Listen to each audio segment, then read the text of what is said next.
오 아볼로시 이야기가 있어요. 이 사람은 서울 응암동에서 단칸방에서 수십 년째 유루의 편지를 쓰는 사람으로 알려지고 있습니다.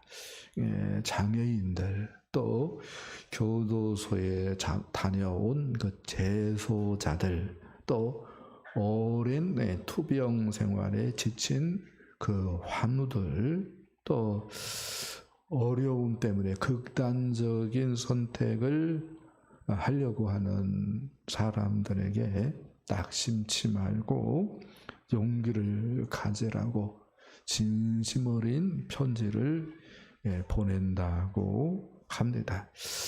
그런데 참담하기로는 이 사람 자신도 남못지 않은 그러한 형편과 처지의 사람이었습니다. 평택의 깡촌에서 태어났습니다.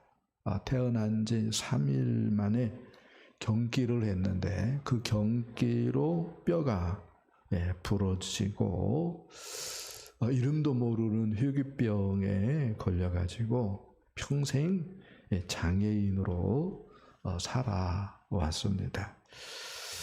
키도 1m 정도밖에 안 됐고요. 목발을 짚고 혹은 휠체어를 타고 움직여야 되는 형편과 처지의 사람입니다. 주변 사람들로부터 병센이라고 하는 조롱을 받았고요. 식구들마저도 누군가가 집에 방문할 것 같으면은 참말로 더러운 물건을 이렇게 치우듯이 이 아볼로시를 숨겼다고 합니다. 그것이 너무 상처가 되어가지고 어느 날은 농약을 먹고 죽어버리려고 그렇게 극단적인 선택을 생각하기도 하였다고 합니다. 그러던 어느 날 한 30살 때였는데 극동방송에서 찬양의 꽃다발을 듣다가 바울이라고 하는 사람을 알게 되었습니다. 이 사람이 어려움을 겪는 이웃들에게 희망의 편지를 쓰고 싶다. 당신이 좀 그 일을 도와주었으면 좋겠다라고 하는 이야기를 듣게 되었다고 합니다. 그 얘기를 듣고 좋은 일이다라고 하는 생각이 들기도 하였지만 자기 형편과 처지를 아니까 내 주제에 주제 넘는 짓 아닌가 그런 생각도 하였다고 합니다. 그런데 옆에 성경이 있었고요. 성경을 읽기 시작을 했습니다. 성경 말씀은 이 아볼로시에게 사랑을 가르쳐 주었고요. 용기를 심어 주었습니다. 그 결과 오유근이라고 하는 이름을 가지고 있었는데 오아볼로라고 하는 이름으로 바꾸고 정말 바울이라고 하는 사람과 더불어서 편지를 쓰기 시작을 했습니다.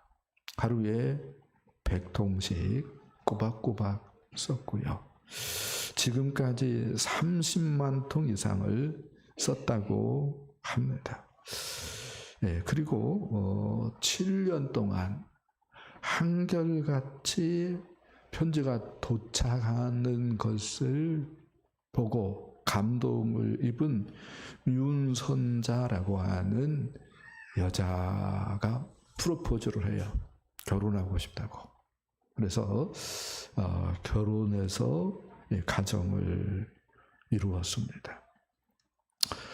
오늘 말씀은 서로 발을 씻어주라라고 주님께서 말씀을 하시고 있는 이야기죠. 서로 발을 씻어주는 것, 이렇게 얘기할 수 있습니다. 작은 자를 섬기는 것,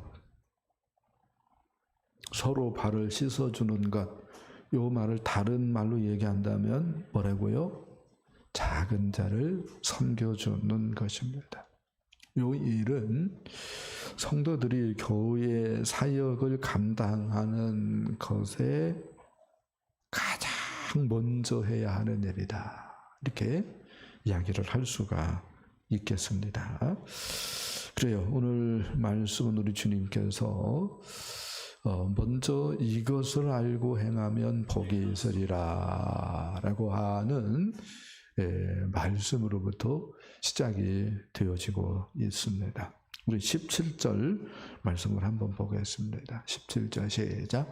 너희가 이것을 알고 행하면 복이 있으리라. 아멘.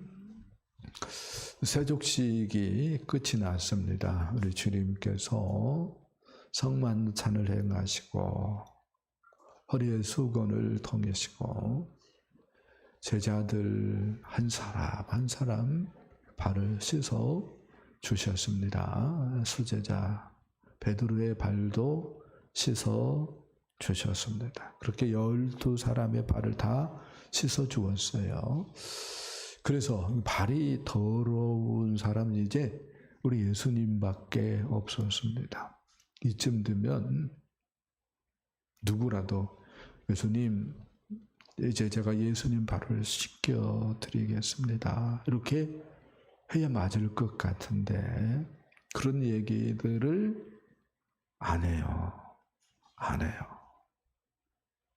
그런 제자들을 향하여서 주님이 이렇게 말씀하십니다. 14절, 15절 보겠습니다. 내가 주와 또는 선생이 되어 너희 발을 씻었으니 너희도 서로 발을 씻어주는 것이 어른이라. 내가 너희의 행한 것 같이 너희도 행하게 하려 하여 본을 보였노라. 아멘. 우리 예수님께서 지난 시간 살펴본 것처럼 죽음이 임박했다라고 하는 것을 알았습니다. 그리고 모든 것을 우리 하나님 아버지께서 예수님께 위임했다라고 하는 것을 아셨습니다. 그때 예수님께서 취한 행동이 뭐였습니까? 제자들의 발을 씻어 주는 것이었습니다. 예수님과 베드로의 대화를 통해서 우리는 두 가지 종류의 씻음이 있다라고 하는 것을 알았습니다. 첫 번째는 목욕입니다. 이건 뭐죠? 죄가 사해지는 거죠. 어떻게 해서 죄가 사해집니까? 예수님을 영접함으로, 예수님을 내 인생의 주인으로, 구주로 하나님으로 모셔드림으로 예수님의 공로에 의해서 내 죄 문제가 단번에 해결되어집니다. 그것을 목욕 이렇게 얘기할 수 있습니다. 그렇지만 목욕했다고 다 끝난 건 아닙니다. 목욕만큼 중요한 것이 있는데 말씀으로 날마다 나를 씻어내는 것입니다. 그것을 예수님께서 손수 시범을 보이셨습니다. 세상에 있으면 세상의 그 잡다한 생각들이 내게 가라앉아요. 그것을 하나님의 말씀으로 어떻게 해야 됩니까? 씻어내야 합니다. 그것이 무엇만큼 중요합니까? 예수님을 내 삶의 주인으로, 하나님으로, 왕으로 영접하는 것만큼 중요합니다. 사탄에게 속으면 안 된다고 그랬어요. 예수님 영접했으니 다 끝났다 라고 생각해서 말씀 덮어버리고 나 하고 싶은 대로 막 살면은 사탄에게 속는 거예요. 그 사람 구원을 보장할 수 있다 없다? 없다고 분명히 얘기했습니다. 주님께서 너와 내가 상관이 없다. 뭐 하나면 씻지 아니하며. 주께서 그렇게 말씀하셨어요. 그래서 시간을 정해놓고 말씀을 통해서 내 생각을 살피고 씻어내는 것이 귀해요, 안 귀해요? 너무 귀한 것입니다. 할렐루야. 너무 귀한 것. 그런데 주님께서 이렇게 말씀을 합니다. 서로의 발을 씻어주라라고 말씀을 하십니다. 서로의 발을 씻어준다라고 하는 것, 요것은 이렇게 얘기할 수 있죠. 서로 섬겨주는 것입니다. 다른 말로 얘기한다면은 서로 발을 씻어주는 것은 나보다 약한 사람을 섬겨주는 것입니다. 이것이 세상에서는 불가한 거죠. 그러나 예수 그리스도를 주님으로 모셔드렸다면, 인생의 주님으로 모셔드렸다면, 예수 그리스도를 왕으로 인정한다면 어떻게 해야 된다고요? 나보다 가지지 못해서요. 나보다 배우지 못해서요. 나보다 힘이 없어요. 어린아이 같아요. 그래서 그렇지만 뭐 하라고요? 섬겨주라라고 말씀을 합니다. 그러니까 서로 발을 씻어주는 것은 이렇게 얘기할 수 있습니다. 어린아이를 섬겨주는 것이다 라고 얘기할 수 있습니다. 그것이 이렇게 얘기할 수 있습니다. 하나님 앞에 그 사람을 세우는 것입니다. 잘 생각 한번 해보세요. 서로 발을 씻겨주는 것은 그 사람을 하나님 앞에 세워주는 것입니다. 근데 그게 저절로 안 돼요. 뭐가 있어야 그 일이 가능합니까? 섬김이 있을 때 그 일이 가능한 것이라고 주님은 말씀을 한다 이렇게 얘기할 수 있겠습니다. 주님 이렇게 얘기하죠. 내가 주다. 내가 선생이다. 내가 주다라고 하는 말은 하나님이라는 말입니다. 내가 창조주다라고 하는 말입니다. 그리고 선생이다라고 하는 말은 너희들은 나를 뭐 해야 된다는 거죠? 배워야 되는 사람들이다. 즉 나의 모든 것을 전수받아야 되는 사람들이다 라고 하는 말이 되어지겠습니다. 그렇게 제자는 배우는 자고 전수받는 자고 따라가는 자입니다. 할렐루야. 그렇기 때문에 이 일을 하도록 내가 본을 보였다라고 예수님 말씀을 합니다. 그렇기 때문에 예수 믿는 사람입니다. 그러면은 어떻게 해야 됩니까? 섬겨줘야 됩니다. 발을 씻어줘야 됩니다. 섬김으로 그 사람을, 내가 섬겨주는 그 사람을 하나님 앞에 세워줄 수 있어야 합니다. 이것이 뭐예요? 가장 귀한 것입니다. 이것이 그래서 너무 귀하기 때문에 주님 말씀합니다. 이것을 알고 행하면 복이 있으리라 라고 말씀합니다. 우리는 복 그러면은 어떤 생각만 하죠? 물질 축복만 생각을 합니다. 그거를 고인이 된 조용기 목사님 너무 잘 아셨기 때문에 물질 축복을 받는 비결이 11조를 드리는 것이다.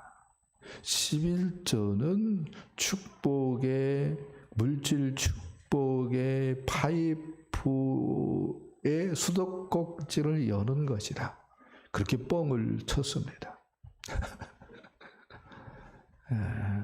그런데 11조는 성경에서 결코 그렇게 얘기하지 않죠. 하나님이 나의 창조주입니다.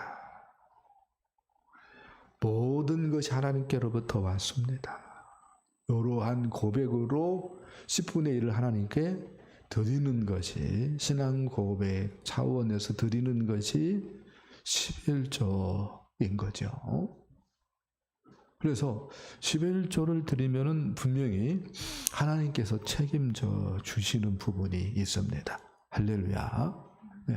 우리가 그런 확신을 가져야지 11조 드렸기 때문에 이제 하나님으로부터 나는 물질을 저금해 놓은 사람처럼 당당하게 요구할 권리가 있는 것으로 생각을 하면은 빵점인 거죠.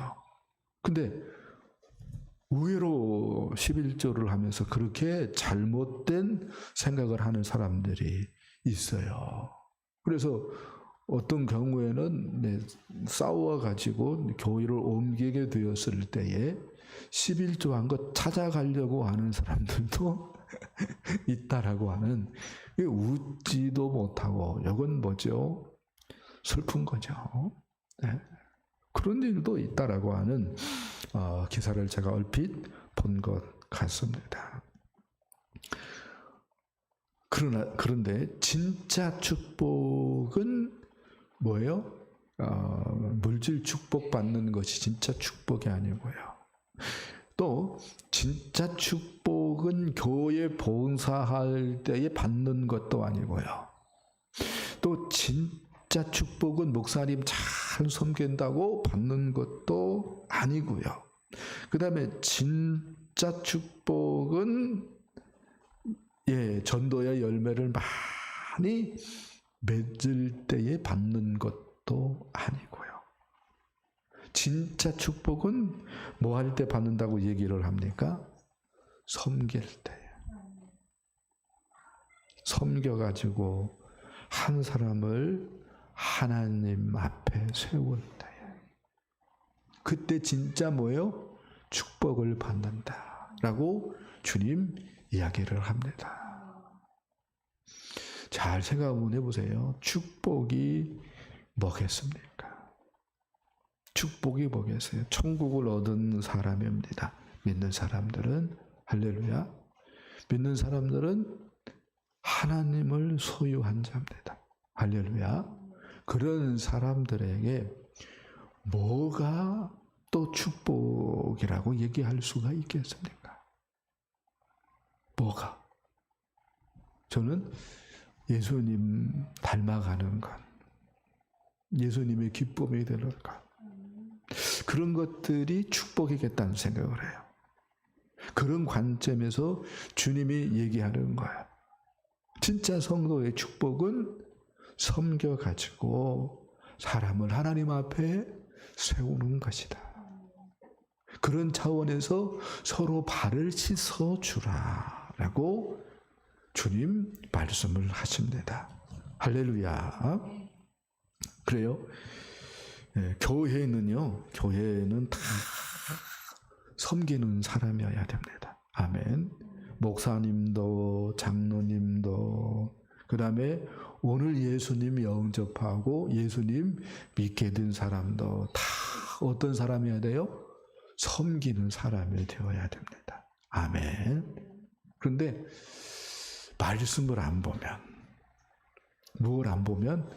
말씀을 안 보면 내가 직분이 그래도 높은 위치에 있으니까 섬김을 받을 만하지. 그렇게 뭐요? 잘못 생각합니다. 말씀을 안 보면 내가 그래도 교회에서 헌금께나 하는데 대접받을 만하지. 그렇게 잘못 생각합니다. 말씀을 안 보면 내가 그래도 우리 교회에서 가장 오래 다닌 것 같은데 대접받을 만하지. 그렇게 잘못 생각합니다. 또 말씀을 안 보면은 내 나이가 이제 80인데 대접받을 만하지. 그렇게 잘못 생각합니다. 그래서 말씀 봐야 돼요. 말씀 봐가지고요, 다 너나 나나 할 것 없이 서로 섬기는 교회를 만들어 가야 되는 줄 믿습니다. 아멘. 그런 교회를 주님이 기뻐하실 줄 믿습니다. 할렐루야. 그러면은 이런 질문해야 됩니다. 섬기는 것이 중요한데, 두 번째입니다. 이 섬기는 삶을 누가 살아갈 수 있냐 이거예요. 오늘 본문에 보면은 주님께서 가룟 유다의 걸림돌을 뛰어넘는 사람이 섬기는 삶을 살아갈 수 있다라고 말씀을 합니다. 일단 18절, 19절 말씀 읽어봅시다. 시작. 내가 너희 모두를 가리켜 말한 것이 아니니라. 나는 내가 택한 자들이 누구인지 알매라. 그러나 내 떡을 먹는 자가 내게 발꿈치를 들었다 한 성경을 응하게 하려는 것이니라. 지금부터 일이 일어나기 전에 미리 너희에게 일러둠은 이 일이 일어나길 때에 내가 그인 줄 너희가 믿게 하려 함이로라. 아멘. 이 발꿈치를 들었다라고 하는 말이 나오는데, 이 말은 짐승이 사람을 차버리려고 뒷발을 들고 준비하는 모습을 얘기하는 거죠. 이것이 뜻하는 말은 주인을 배신하는 행동에 대한 운유적 표현이다, 이렇게 얘기할 수가 있겠습니다. 이 말이 시편에 나오는 말씀입니다. 그리고 이 시편은 또 어떤 배경을 하고 있는가 할 때에 다윗과 아히도벨에 대한 이야기를 배경으로 하고 있는 말씀이다라고 얘기할 수가 있겠습니다. 우리가 잘 아는 대로 다윗 말년에 다윗의 아들 압살롬이 아버지 다윗을 대항하여 반역을 일으켰어요.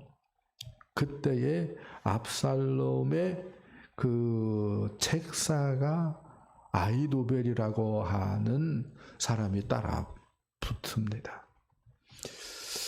그런데 하루는 이 아히도벨이 이런 어마어마한 이야기를 압살롬에게 이야기를 합니다.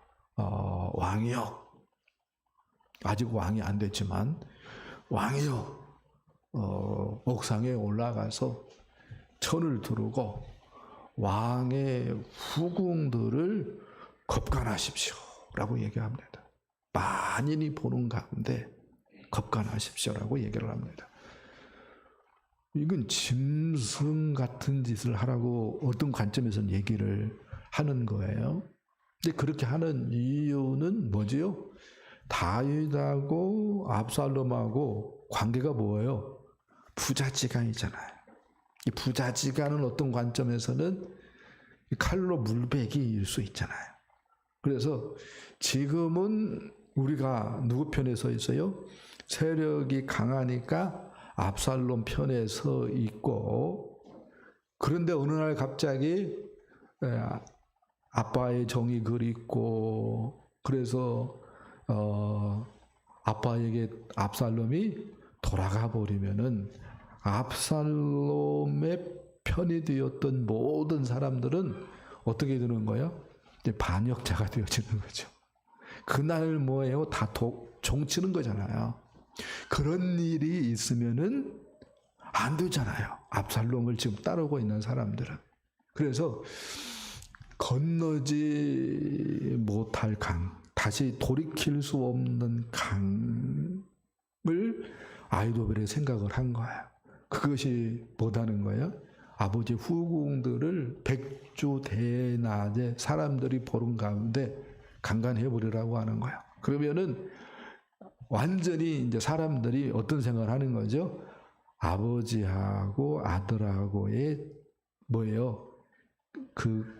끊어버렸다, 관계를. 완전히 우리 지지하는 누가? 압살롬이. 그렇게 생각을 해서 다 뭐예요? 불불 가리지 않고 이제 뭐예요? 힘을 다할 것이다.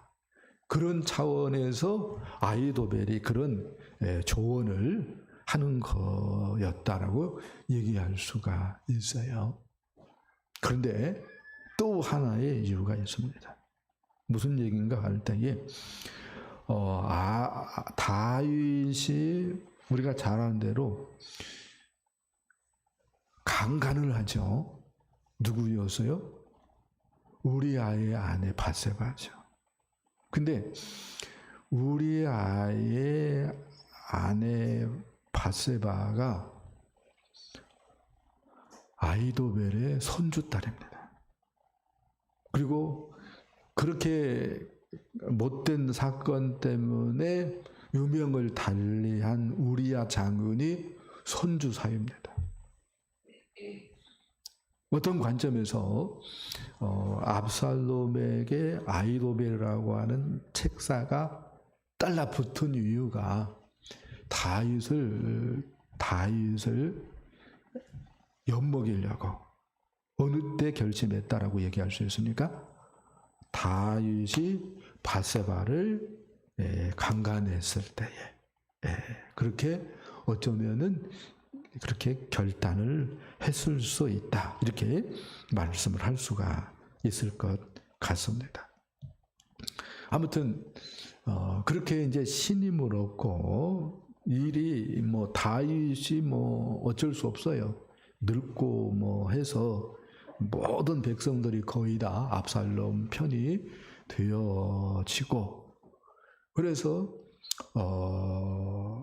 어떤 관점에서는 정말로 다윗은 풍전등화 같은 형편과 처지가 되어집니다. 그리고 이제 한순간이면은 다윗이 정말로 끝나버릴 그러한 형편과 처지가 되어졌을 때에 압살롬이 아히도벨에게 묻습니다. 다윗이 강을 걷는 것 같은데 우리가 어떻게 해야 되겠느냐? 그러니까 아히도벨은 이 기세로 즉각 강을 건너서 사로잡고 제거해야 됩니다. 라고 하는 의견을 내요. 근데 그때 후세도 부르라 라고 하는 얘기를 합니다. 후세는 다윗의 친구입니다. 근데 거짓으로 압살롬에게 투항을 했어요. 같은 책사입니다. 다윗을 생각할 때에 후세가 이 여세로 몰아서 강을 건너면은 다윗은 죽은 목숨이다 라고 하는 생각이 들어가지고 시간을 벌어주려고 이렇게 후세는 얘기를 합니다. 날이 밝으면은 더 많은 군사들이 왕에게 따라붙을 것이고 그렇게 되었을 때에 이슬처럼 조용히 사람들과 더불어서 다윗을 제거하면 됩니다. 만일 다윗이 한 성에 숨어 들어가면은 우리 수가 많으니까 그 성을 동아줄로 묶어가지고 강에 던져버리면 끝입니다. 라고 하는 얘기를 합니다. 근데 그 얘기가 제3자들이 듣기에는 뭐예요? 멋있어 보이는 거예요. 후세의 얘기가. 그래가지고 아히도벨 얘기를 압살롬이 제껴놓고 후세의 얘기를 선택을 합니다. 그렇게 했을 때에 아히도벨은 하나님이 내 편이 아니구나. 다윗 편이구나. 라고 하는 걸 직감해요. 그래서 어떤 선택을 하는가 할 때에 사무엘하 7장 23절 보니까 이렇게 얘기가 되어집니다. 아히도벨이 자기 계략이 시행되지 못함을 보고 나귀의 안장을 지우고 일어나 고향으로 돌아가 자기 집에 이르러 집을 정리하고 스스로 목매어 죽음에 그의 조상의 묘에 장사되니라. 이렇게 얘기합니다. 결론이 누구하고 비슷해요? 가룟 유다하고 결론이 비슷합니다. 그렇죠? 네. 주님께서 이렇게 얘기를 해요. 나는 내가 택한 자들이 누구인지 안다. 요 말을 오해를 안 했으면 좋겠어요. 지금 예수님께서 그 예시에 눈 가지고 보면서 얘기한다라고 하는 것이 아닙니다. 무슨 얘기냐면요. 오늘 말씀으로 생각을 씻어내는 사람이 내가 택한 사람이라는 겁니다. 오늘 예수님 마음을 품고 나보다 못한 사람의 발을 씻어주는 사람이 내가 택한 사람이라는 것입니다.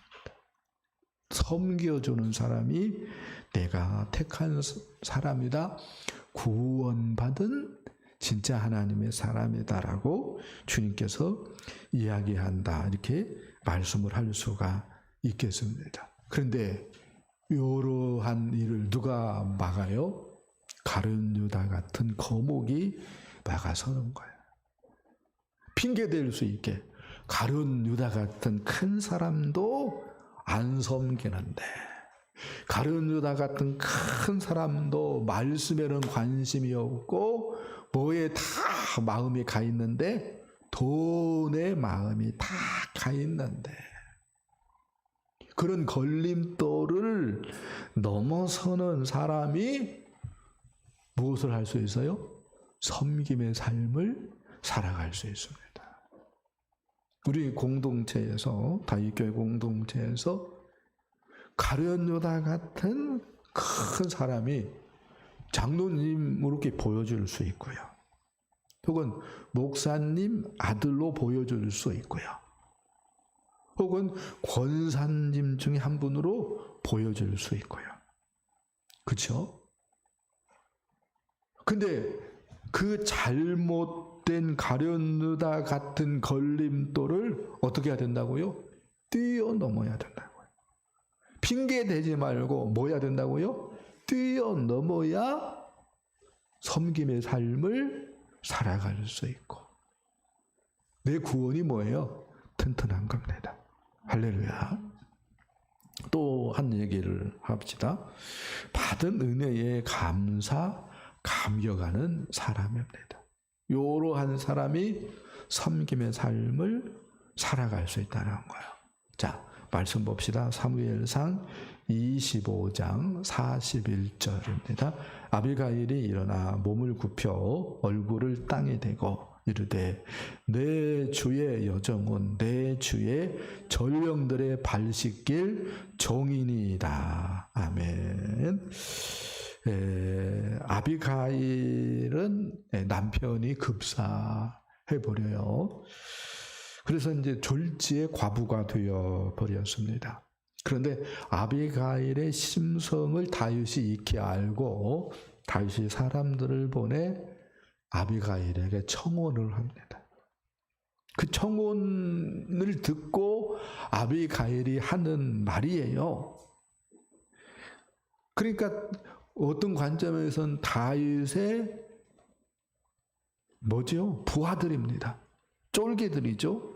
그런 사람들에게 몸을 굽혀 얼굴에 땅을 대고 절합니다. 그러면서 하는 말이 뭐예요? 내 주의 여종은 내 주의 전령들의 발 씻길 종이니이다 라고 고백을 합니다. 이렇게 하는 이유가 뭐겠습니까? 예, 왕의 아내가 된 행복 때문입니다.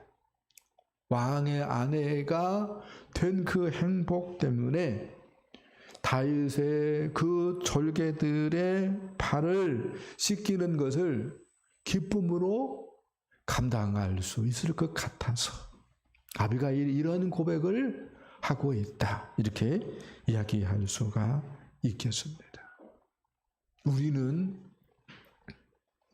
다윗보다 더 큰 예수 그리스도의 신부죠.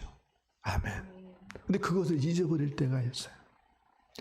자꾸 어떻게 해야 돼요? 생각을 해야 됩니다. 아멘. 나는 예수의 아내다. 다윗은 이스라엘이라고 하는 작은 나라의 왕이었죠. 그러나 예수 그리스도는 온 우주의 왕이십니다. 만왕의 왕이십니다. 아멘. 그 주님의 내가 뭐예요? 신부예요. 아멘. 그 기쁨이 있어야 됩니다. 그 기쁨이 회복되기를 축복합니다.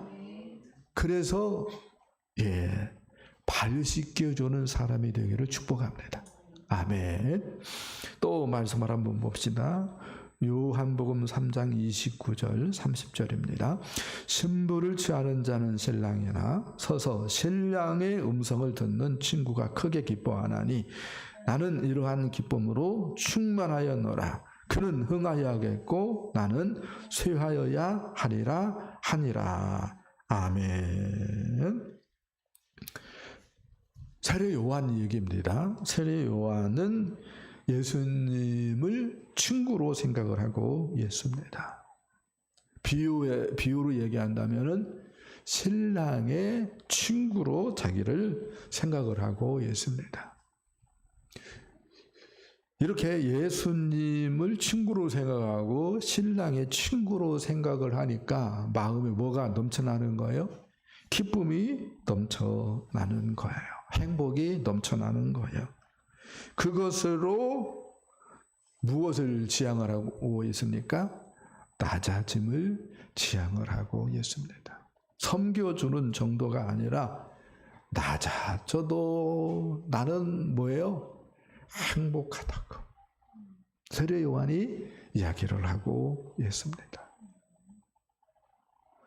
이렇게 우리가 섬기는 삶을 지향하려면 더 나아가서 낮아지는 삶을 살아낼 수 있으려면은 내가 우리 주님으로부터 어떠한 은혜를 받았는지를 알아야 됩니다. 그것 때문에 감사와 감격이 회복되어야 됩니다. 아멘. 그런 사람들 되기를 축복합니다. 하나 더 얘기합니다. 하나님이 함께 하심을 믿는 사람이 섬기는 삶을 살아갈 수 있다. 이렇게 이야기할 수가 있겠습니다.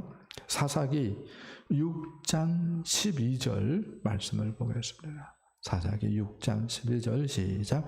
여호와의 사자가 기드온에게 나타나 이르되 큰 용사여 여호와께서 너와 함께 계시도다. 아멘. 큰 용사여, 이 말을 오해를 하게끔 우리 성경이 번역을 해서요. 근데 NIV 영어 성경을 보니까 이렇게 되어졌어요. 큰 용사여 여호와께서 너와 함께 하시도다. 이 부분이 The Lord is with you, mighty warrior 이렇게 되어 있습니다. 주님이 함께하는 당신은 어떤 사람이라는 거야? 큰 용사다라는 것입니다. 무슨 말이 이해됩니까? 기드온이 큰 용사가 아니고 주님이 함께 하기 때문에 당신이 큰 용사다. 이렇게 얘기를 하고 있는 거야. 이렇게 강조점이 기드온에게 있는 것이 아니고 주님이 함께 하신다는 것에 있습니다. 성경이 말하는 큰 용사, 큰 사람은 주님이 함께 하시는 사람인 것을 우리가 깨닫는다. 이렇게 얘기할 수가 있겠습니다. 섬기는 것도요, 이렇게 하나님이 나와 함께 하신다. 이게 믿어지는 사람이 섬길 수 있어요. 하나님이 나와 함께 하신다. 이것이 믿어지는 사람이 낮아질 수 있는 삶을 살아갈 수 있습니다. 세상 사람들은 돈이 전부라고 생각을 해요. 그렇기 때문에 돈에 벌벌벌 하죠. 그렇기 때문에 또 독하게 삽니다. 양보해요, 안 해요? 안 해요. 섬긴다는 것, 나눈다는 것, 꿈에도 생각하지 않습니다. 왜요? 손에 쥐고 있는 것이 전부라고 생각을 하고 있기 때문에 그렇습니다. 그것이 자기를 지켜준다라고 생각을 하고 있기 때문에 그렇습니다. 그러나 믿는 성도는 돈이 전부가 아닌 것을 아는 사람이다라고 얘기할 수 있습니다. 돈보다 하나님이 더 중요하고, 아멘. 그 하나님이 나와 함께 하신다. 이것을 믿는 사람이 성도들이다라고 얘기할 수 있습니다. 그 하나님이 나에게 내 먹고 쓸 것을 공급하신다는 것을 믿는 사람이 성도고, 그 하나님이 더 나아가서 나에게 이웃을 또 교회 형제들을 섬길 수 있는 능력을 주신다라고 하는 것을 믿는 사람이 성도입니다. 그래서 누가 섬길 수 있는가? 누가 낮아짐을 지향하는 삶을 살아갈 수 있는가? 남들 보기에는 쥐뿔도 없어 보이는 사람이라 할지라도 하나님이 나와 함께 하심을 믿는 사람, 그 사람이 섬겨주는 삶을 살아갈 수 있고요, 낮아지는 삶을 살아갈 수 있습니다. 그리고 그런 사람들은 정말로 하나님이 공급해 주시고 축복해 주시고 부어 주시는 것을 경험하게 되는 줄 믿습니다. 권위를 내세우는 모습들이 아니라 서로 발을 씻겨주는 모습들이 교회에 있어야 합니다. 서로 발을 씻겨줌으로 하나님 앞에 사람들을 세워줄 수 있어야 됩니다. 사람을 하나님 앞에 세워주는 것, 이것이 가장 복된 일입니다. 이 복된 일은 그러나 누구나 할 수 있는 것이 아닙니다. 가룟 유다 같은 걸림돌, 그것을 뛰어넘는 사람이 할 수 있습니다. 받은 은혜에 감격하는 마음이 있는 사람이 할 수 있습니다.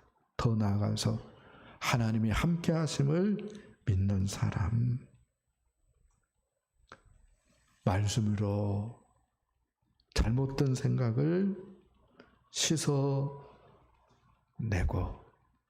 하나님이 나와 함께 하신다라고 믿는 사람의 섬기는 삶을 살아갈 수 있습니다. 큰 교회는 많이 있어요.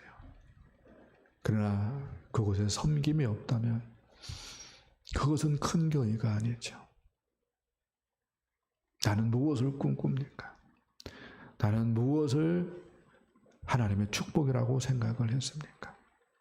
한번 살펴보시고, 정말로 주께서 말씀합니다. 내가 선생인데, 내가 주인데 본을 보였다고 얘기를 하고 있습니다.